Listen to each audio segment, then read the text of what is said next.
Hello, welcome back. It's been a while since I've recorded a Neurodivergent video, hasn't it? The funny thing is, today's the day my dyspraxia video comes out, and by the time it comes out, well, by the time this video comes out, you've all seen all my Flushy videos as well, and the funny thing is, they haven't even released yet at the time I'm recording this. Like, that's how far I've pre-recorded everything. That's what's good about getting a bunch of plushies in one day, to be fair. But yeah, I want to continue my Neurodivergent series now. So today, we're talking about DID. I know that the name sounds funny, but that is what it's called, so what can you do? But anyway, let's get into it. Okay, now to start with, DID is short for Dissociative Identity Disorder. I hope I read that right, but yeah, that's what that means. That's kind of self-explanatory.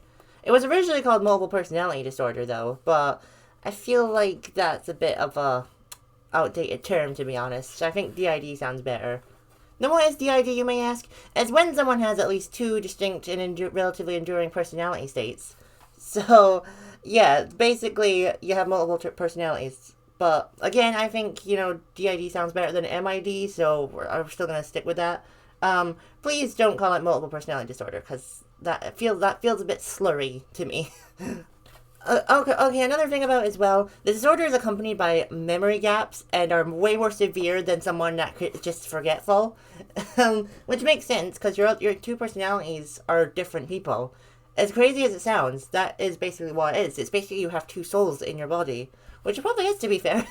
But, yeah, that is, kind of freaky, actually. I'm pretty sure there's a movie about that, with Jim Carrey in it. I don't remember what it's called, though, but that is a real movie. I remember it. And he had two personalities, and they didn't remember what each of them did. So, yeah, that is a real thing. The personality status alternately show in a person's behavior. However, presentations of the disorder vary, which that makes sense, Like, I don't know if this is real, but I feel like there was a story of a woman that had DID, but she was blind, but her other personality could see. So, yeah.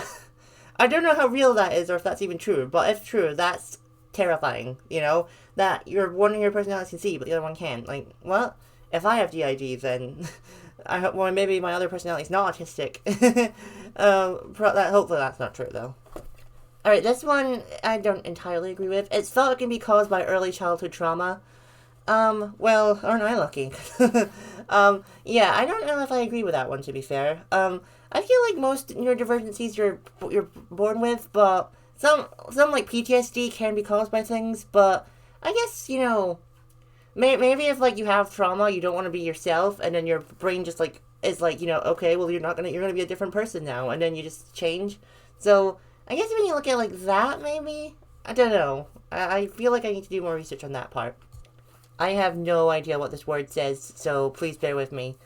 The non-trauma related model, also referred to as the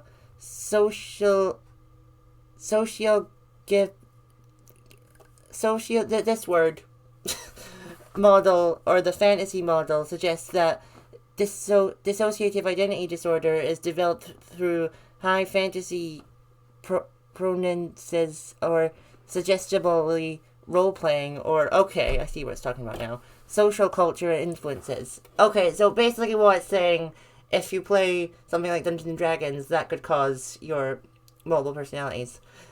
Okay, sure, but that's kind of different. That's like saying because I write scripts and I play characters, that means that I have multiple personalities, and I don't. I'm pretending to be, that's totally different, actually. I don't like that, because having DID is completely different from pretending to be someone else. Because you actually are someone else for a small moment. So, I don't like that. That's no.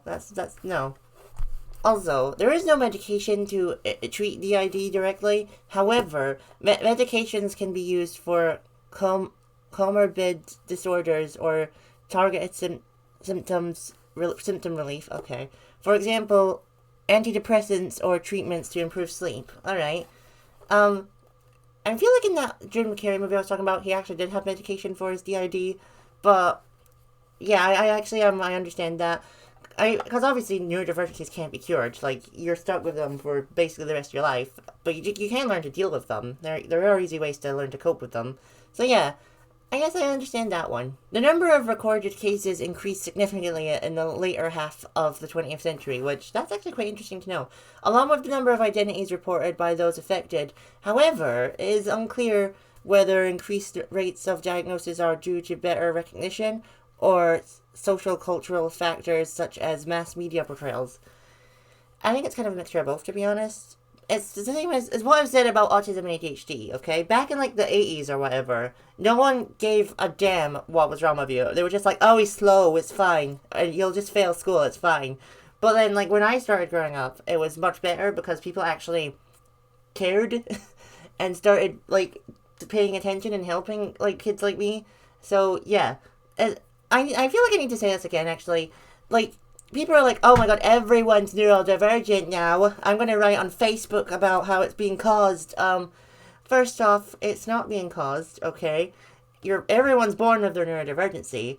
It's just that there's an increased number of it because people actually care now. People didn't care back in the day, but people now care. So more kids are being diagnosed and getting the help that they need. So, if you actually think that, fuck you.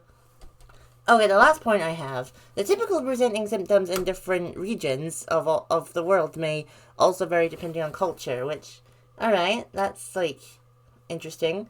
Such as alter identities taking the form of possessing spirits, okay, deities, ghosts, or mythical creatures, and figures in cultures where normative possession states are common. Okay, I get it now. I mean, it kind of is being possessed, though, isn't it, when you think about it? Like, I don't believe in spirits and ghosts. I'm not going to deny that. But I also don't care if you don't believe in them. Like, I'm not going to try and preach that to you because everyone has the right to their own beliefs. But, yeah, that I understand. Because maybe sometimes it is. Who knows? Maybe sometimes you are being possessed by a spirit. Like, or maybe sometimes you're just, got the ID, like, it's all a spectrum at the end of the day. So, I think people have the right to believe whatever they want about that, If you believe it's not real, though, then I will take you back to my last segment. Well, that was a messy recording I just did, but we did it. It's fine. Let me know if you have GID in the comments down below, or don't. You don't owe me that information, but I would like to learn more about it. Maybe you could tell me your experiences with it. I don't know. That's up to you, though. I definitely don't have GID. I pretend to be other people because, right there. But I don't, think I have GID because I think pretending to be someone else is completely different than actually being someone else for a small amount of time, So, yeah. But again, it's all a spectrum, so who knows. But that's how I'm going to end this video. I still have a few other neurodivergencies to talk about and a few others to research about, so the series is still going to last for a little bit longer. But that's why I'm going to leave it there. Please like and subscribe, and I'll see you next time. Bye!